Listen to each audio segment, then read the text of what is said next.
So we'll start in Genesis 1:1. In the beginning, God created the heaven and the earth. Okay, we can stop there. The next word of the next verse says what? Okay, so that would be the next item on the to-do list. So we can't go to the next item till we finish the first one. Here's the first one. Isaiah 45, go to 18. For thus saith the Lord that created the heavens, God himself that formed the earth. He made it, he established it, he created it not in vain. He formed it to be inhabited. I am the Lord, and there is none else. So he didn't make it a cosmic soup that evolution had to complete. That's what most people think. Now go to Jeremiah. Jeremiah 4, verse 23. Jeremiah 4:23. Something has transpired between 1 and 2 of Genesis. He says, Jeremiah 4, verse 23. I beheld the earth, and lo, it was without form and void, and the heavens, and they had no light. Okay, so something has angered God to make heaven no longer have light and be without form and be made void. And we covered that last week, how he destroyed the earth because of Lucifer. Verse 2, and the earth was without form and void. Yeah, Genesis 1:2. And the earth was without form and void, and darkness was upon the face of the deep. Okay, so that's as far as we need to go right now. Something has transpired that has sunk this globe. He says it's without form and void, and there's darkness on the face of the deep. So not only is the earth covered in the deep, there's darkness on top of that. He's put a concrete, what they did with Hoffa, they buried him in the cement. He's covered it with not cement, with darkness.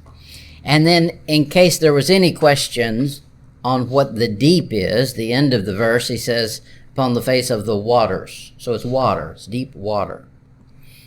The Bible has a lot to say about this subject of the deep. The deep is still there. It's not covering the earth, of course, but there is still a deep. Look down at verse 6. And God said, let there be a firmament in the midst of the waters, and let it divide the waters from the waters.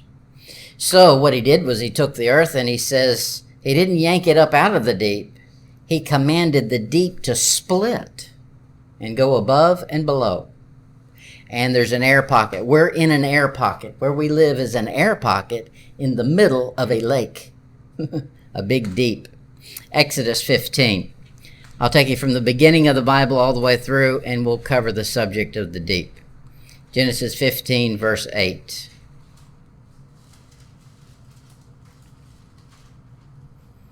Genesis 15, verse 8. Exodus. Y'all have to read my notes for me. It's late. Genesis 15, verse 8. Of course, this is the Egyptians being destroyed. And with the blast of thy nostrils, the waters were gathered together, the flood stood upright as an heap, and the depths were congealed in the heart of the sea. The enemy said, I will pursue, I will overtake, I will divide the spoil. My lust shall be satisfied upon them. I will draw my sword. My hand shall destroy them. Thou didst blow with thy wind. The sea covered them. They sank as lead in the mighty waters. Who is like unto the Lord among the gods? Who is like unto thee, glorious in holiness, fearful in praise, doing wonders? Thou stretchest out thy right hand, and the earth swallowed them. That's more than just drowning. Earth actually swallowed them. Thou in thy mercy leddest forth the people which thou hast redeemed. Thou hast guided them in thy strength unto thy holy habitation. When God decides to destroy, he always starts with water. He starts with water, and if you don't get that one right, the next one coming around, there's no saving you from fire. Exodus 15, look down to verse 16.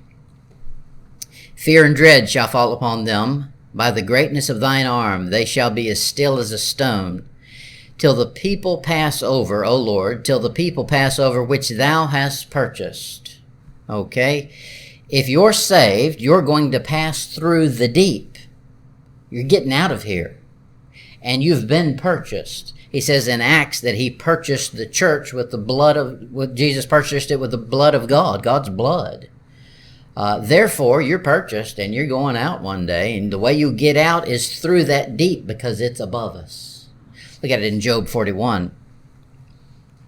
Job 41, verse 31.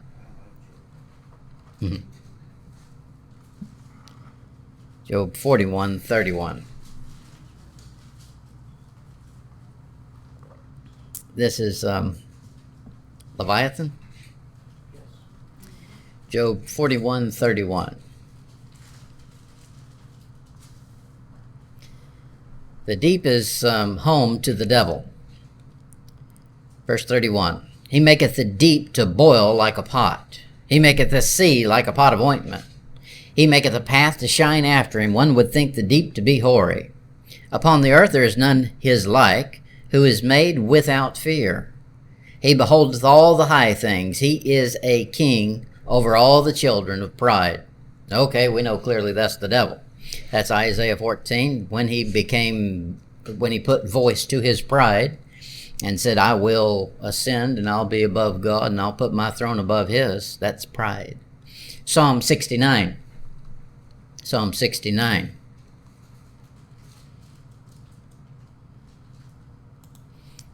This is David. Of course, David is a prophet. It tells you that in Acts. David is a prophet, and many of the Psalms are prophecies about past history that you didn't know anything about and about things that will come to pass later. He says, Psalm 69, verse 1, Save me, O God, for the waters are come in unto my soul. Now, everybody wants to try to make an application out of that in order to get some blessing. And that's great. If you need to do that, do it. However, let's find out what it said. He meant it just the way he wrote it. It wasn't David. Water can't touch your soul. It could get your flesh. Can't touch your soul. How would it get to your soul? Unless you got out of your body. Verse 2. I sink in the deep mire where there is no standing. I am come into deep waters where the floods overflow me. Okay, the inference here is that somebody has an out-of-body experience. It's a prophecy of Jesus Christ. When he leaves this earth, he's no longer in his body. He leaves the body. Isaiah 69, verse 14.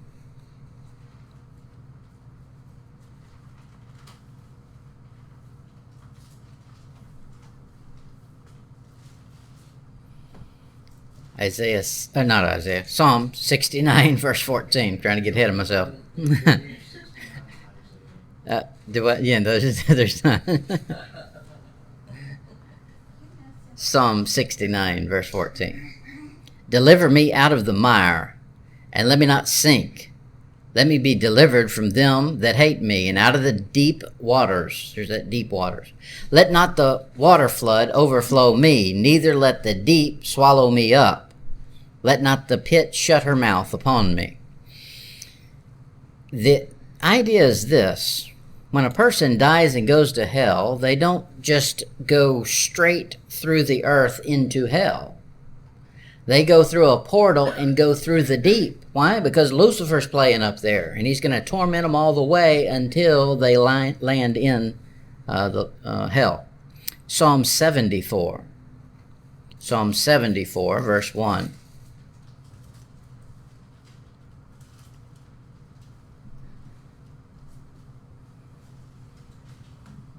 Psalm 74, 1. O God, why hast thou cast us off forever? Why doth thine anger smoke against the sheep of thy pasture? Does that sound familiar to anybody? That sounds like something Jesus said on the cross. My God, why hast thou forsaken me? Well, God hasn't forsaken either. But he's setting these things up in the Psalm so that you can see a foreshadowing of something else that's beyond David. Psalm 104. Psalm 104, verse 16.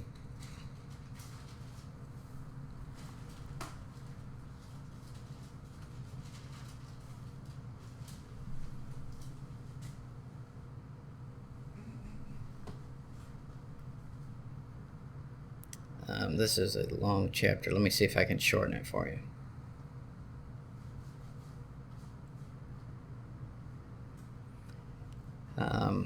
Verse 24. Verse 24. O Lord, how manifold are thy works! In wisdom hast thou made them all. The earth is full of thy riches. So something other than the earth. The earth is this, and so is this great and wide sea, wherein are things creeping innumerable, both small and great beasts. That's what's going to show up in Revelation, is the beast. That's why they're going to have to get the mark of the beast. It's coming from somewhere. It's coming from up in that deep. Psalm 148, verse 4.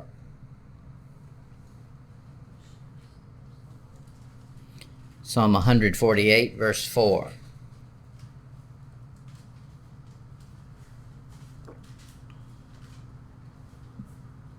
He says, praise him, ye heaven of heavens.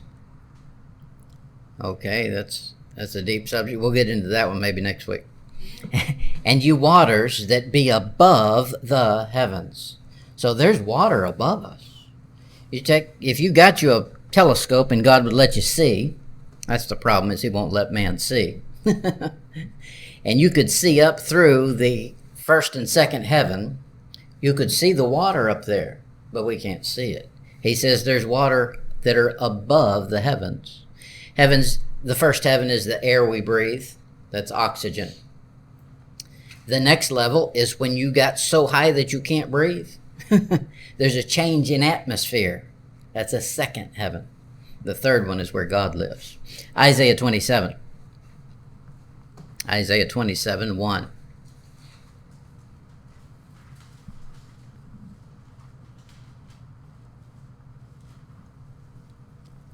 Isaiah 27, 1.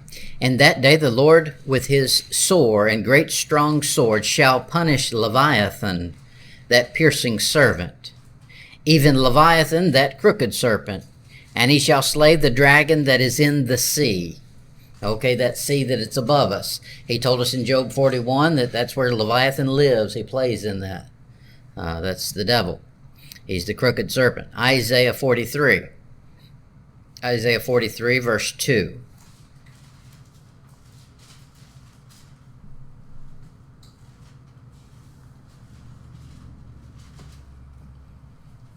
Isaiah 43, 2.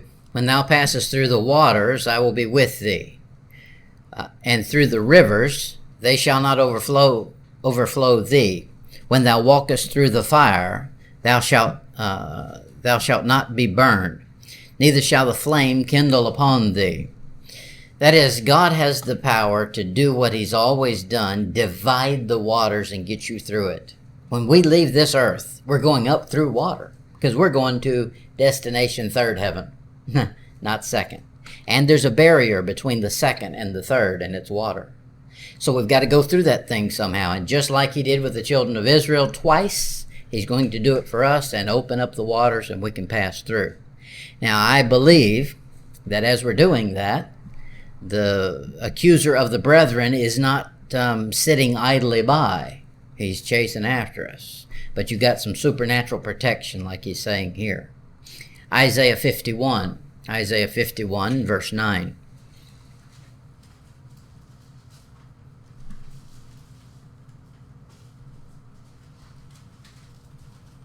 Isaiah 51, verse 9. Awake, awake, put on strength. O arm of the Lord, awake, as in the ancient days, in the generations of old. Art thou not it that hath cut Rahab and wounded the dragon? Okay, he's telling you about something that most people don't have a clue about. He did something at some point up there. That's where the dragons are. The dragons aren't on this earth.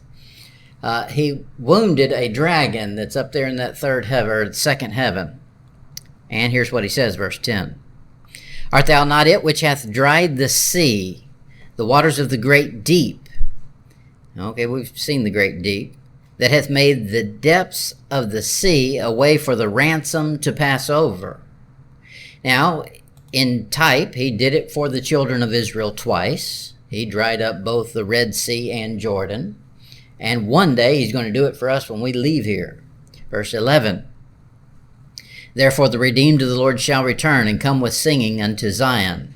Now the real Zion, he tells you in Hebrews, the real one is heavenly, not earthly. And everlasting joy shall be upon their head. That wouldn't work if you went to Israel and called that Zion. It couldn't guarantee you everlasting righteousness or everlasting joy. Wait till the first politician starts getting into office and writing a bill. Okay, so that's got to be a heavenly Zion. He says, shall return, come with singing to Zion, and everlasting joy shall be upon their head. And they shall obtain gladness and joy, and sorrow and mourning shall flee away. It's got to be something other than what we're living with down here. Isaiah 51:11. He says, and sorrow and mourning shall flee away. I don't see that happening in our day and age. It's like it's fleeing to you. We've always got a reason for more sorrow and discontent. Well, there's coming a day in a place that's called Zion that's going to be real, and there won't be any of that. Verse 12. I am he that comforteth you. Who art thou, that thou shouldest be afraid of a man that should die, or the son of man, which shall be made as grass? And forgettest the Lord thy Maker, that hath stretched forth the heavens, and laid the foundations of the earth, and hast feared continually every day because of the fury of the oppressor. The oppressor, of course, is the devil. Not always. Sometimes we're our own oppressor. There's a lot of things we give the devil credit for that has nothing to do with him. We just do wrong on our own. He says, as if he were ready to destroy, and where is the fury of the oppressor? The captive exiles hasten that he may be loosed. Okay, so that's a prison break. God's breaking somebody out of prison. And that he should not die in the pit, nor that his bread should fail. You remember when Jesus died, he went through the heart of the earth, and it says he led captivity captive. That is, he took some prisoners and said, now you're mine. And he took them out. That's exactly what he's talking about here. Ezekiel 28. Ezekiel 28, verse 12. This, of course, is not Lucifer.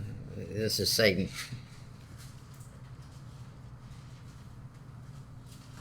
Well, Tyrus here, this is Lucifer.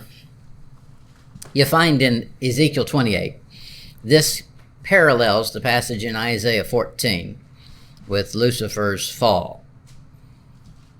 Beginning of the chapter, he started out with take up a lamentation against the prince of Tyrus, or Tyrus, yes. Then he moves on in verse 12. It's take up a lamentation unto the king of Tyrus. And if you compare the two paragraphs, you'll see it's the identical same person. But this is not a person like a human. Verse 12. Son of man, take up a lamentation upon the king of Tyrus, and say unto him, thus saith the Lord God, thou sealest up the sum of wisdom, and perfect in beauty. That's no man I've ever seen. Men aren't beautiful. They're not supposed to be. Verse 13. Thou hast been in Eden, the garden of God. Every precious stone was thy covering. And then he goes through and lists a whole bunch of stones. The workmanship of thy tabrets and of thy pipes was prepared in thee in the day thou wast created. That's not a human. You're born. You're not created. This is someone who was created. Verse 14.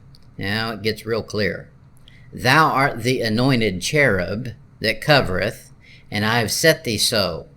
Thou wast upon the holy mount of God, that's Zion, and hast walked up and down in the midst of the stones of fire. So there's, before the curse, that's the life Lucifer had. And then he decided pride was going to be his goal in life. And God said, no, I'll give you just the opposite. Jonah 2, let's see somebody else who's been through this. Jonah 2, verse 3.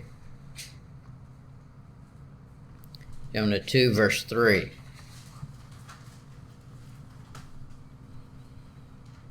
Jonah 2, 3. He says, for thou hast cast me into the deep.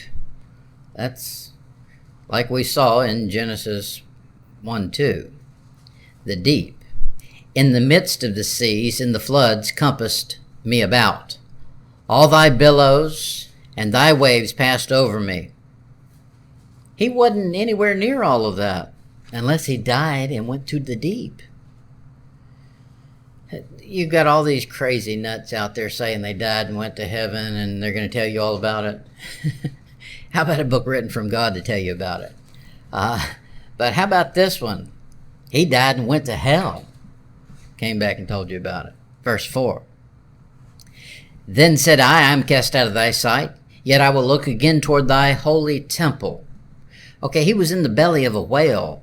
How could he be in all of these seas and deep and all of that stuff? Okay, so when a person dies, if his destination is hell, what's the passage he talks about being in hell? From hell I cried. You're talking Jonah, yeah. Took me down to the mountains, and I should turn there. verse 6. Jonah 2, 6. The mountains you're talking about.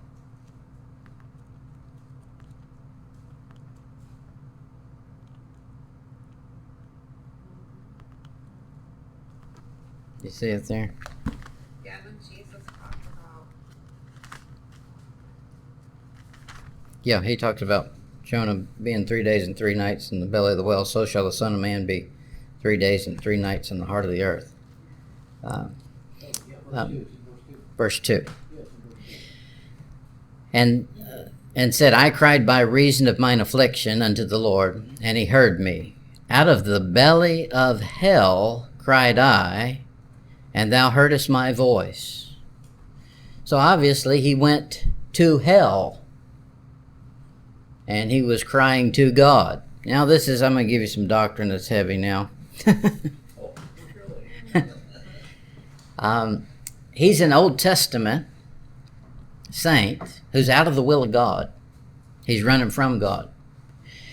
If you died in your sin in the Old Testament, you know where you went? You went to hell. So no wonder he's there. Now he's repenting. He says he was in hell in verse 2. Jesus repeats the same thing like you're saying, as Jonah was 3 days and 3 nights in the belly of the whale, so shall the Son of Man be 3 days and 3 nights in the heart of the earth. Well, here's the heart of the earth he was in, just what Jonah said, out of the belly of hell. But to get there, there's a time warp a man goes through, and God makes him go through that deep that's either above or below us. Habakkuk 3, verse 13.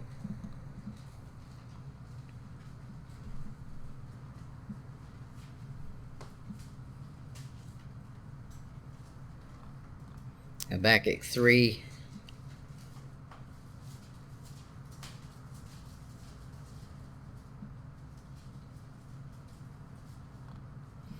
Habakkuk 3:13. Thou wentest forth for the salvation of thy people, even for salvation with thine own anointed. Okay, that's God coming back with Jesus Christ. He says, thou woundest the head out of the house of the wicked. Okay, we've seen about a head being wounded. What was it?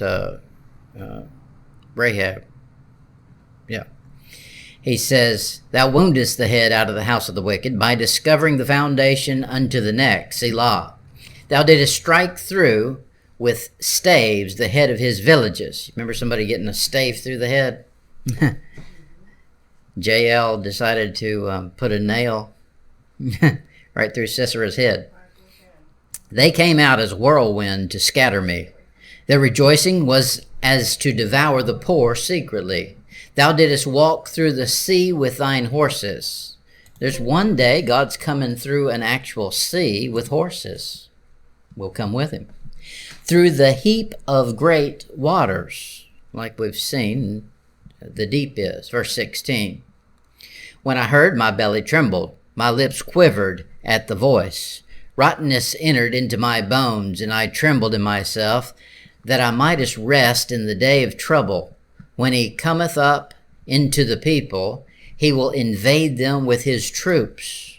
This is second advent, when he comes back, Armageddon. Verse 17. Although the fig tree shall not blossom, neither shall the fruit be in the vines, the labor of the olive shall fail, and the field shall yield no meat. The flock shall be cut off from the fold, and there shall be no herd in the stalls. Yet I will rejoice in the Lord. I will joy in the God of my salvation. That's what he's coming back at the second advent for, the remnant. The few righteous in Israel, he's coming back to save and destroy everything else. Verse 19. The Lord God is my strength, and he will make my feet like hinds' feet. He will save me to walk upon mine high places, to the chief singer on my stringed instruments. All right, that's when he comes back and ends this tribulation, the time of great trouble. Habakkuk 3, verse 15. Thou didst walk through the sea with thine horses. If you don't think about it, that's crazy stuff. There's got to be some supernatural horse up there in heaven. You think of that thing? And it flies through the air, and we're going to get to ride on it. John, let's find one more passage. John, well, not one, two more passages. John 10. John 10, verse 1.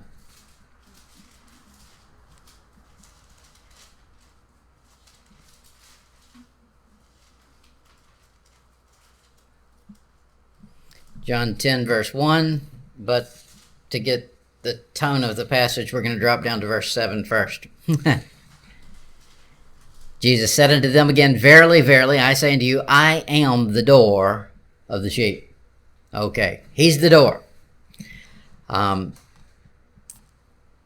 let's back up to verse 1, and we'll be able to interpret it. Verily, verily, I say unto you, he that entereth not by the door into the sheepfold, but cometh up some other way, the same is a thief and a robber. Okay, so who gets to heaven without entering through the door?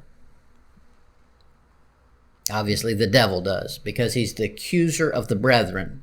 It says in Revelation, he accuses us night and day before the throne. So he's coming in, but he can't come in through the door. We're going to see God tells him he's got to be there. In Job, he has to appear twice. And there's a time set where he has to appear. And God gives him marching orders, what he can and cannot do. And God says, you be here at this certain time, this certain place, and don't come through the door. Find another way in. Well, we know heaven's got windows, so we've got to come in through a window. Verse 2.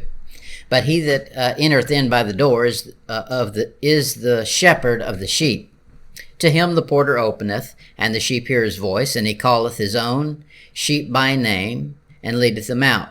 And when he putteth forth his own sheep, he goeth before them, and his sheep follow him, and for they know his voice.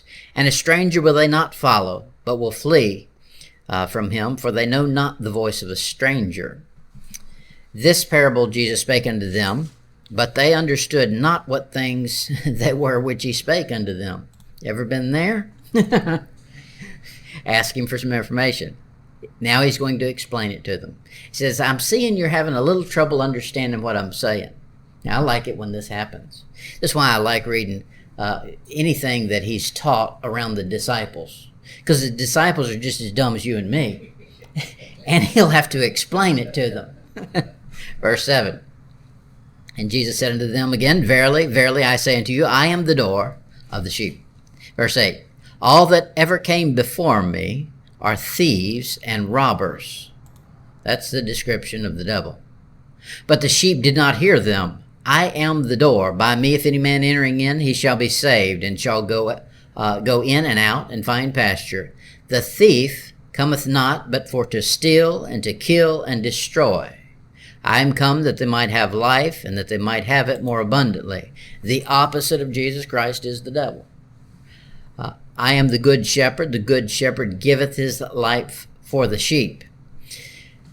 The opposite of God, not in power. We shouldn't really compare Jesus Christ with the devil because there's no comparison. Because Jesus Christ is God. The devil has to do what God tells him whether he wants to or not. Well, remind me, I'll give you that one in a minute. Revelation 12. Revelation 12, verse 7.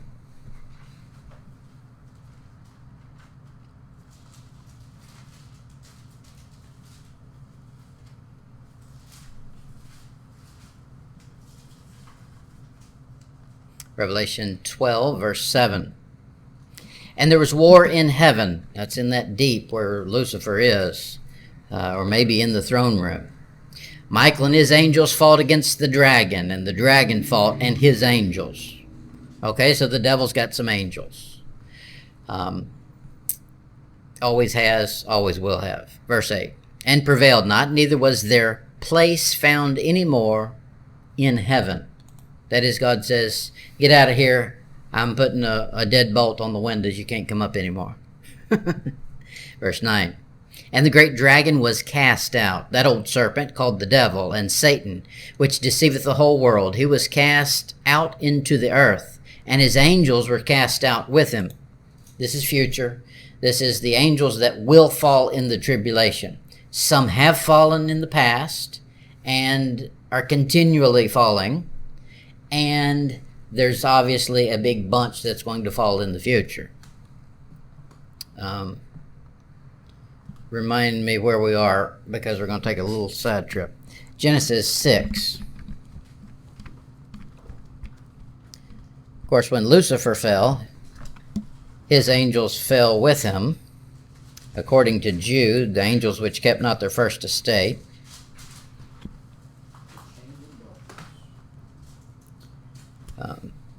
Genesis 6, not Exodus. This falling angel business is continually happening.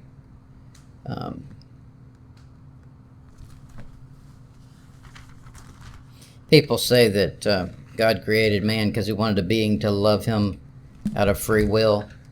All beings choose whether they're going to love him or not based on their free will. The angels have free will. They can choose to rebel or not. Lucifer is a prime example. Genesis 6:1. And it came to pass, when men began to multiply upon the face of the earth, and daughters were born unto them, that the sons of God, those are angelic beings, saw the daughters of men, that they were fair, and they took them wives of all whom they chose. And the Lord said, My spirit shall not always strive with man, for that he also is flesh, yet his days shall be 120. And there were giants in the earth in those days, and also after that. So anytime you see a giant pop up in the Bible, you know what's been going on. Verse 1 through verse 3. Some angelic being decided he was going to come to earth and cohabitate with man. Okay, that's a rebellion. That's an angelic rebellion. In the tribulation, it's going to happen in mass. There's going to be a mass exodus. 1/3 of them are going to fall. So we're back in Romans 12. Revelation 12. Shh. It's been a long day. That's right. Revelation 12. Revelation 12, verse 8. No, it's verse 10 now. Pop quiz. Shh. I didn't get enough coffee today or something. Verse 10. And I heard a loud voice saying in heaven, Now is come salvation and strength in the kingdom of our God and the power of his Christ. For the accuser of our brethren is cast down, which accused them before our God day and night. That's the devil. He gets kicked out. And he gets kicked out right there at the end of the tribulation. And he's got to, he's only got one place left he can go. Earth. Okay, that's the deep. That's deep stuff. All right, now that's heavy duty. But if you could take any of those little phrases in the Bible and run it all the way through the Bible, and it'll give you some education.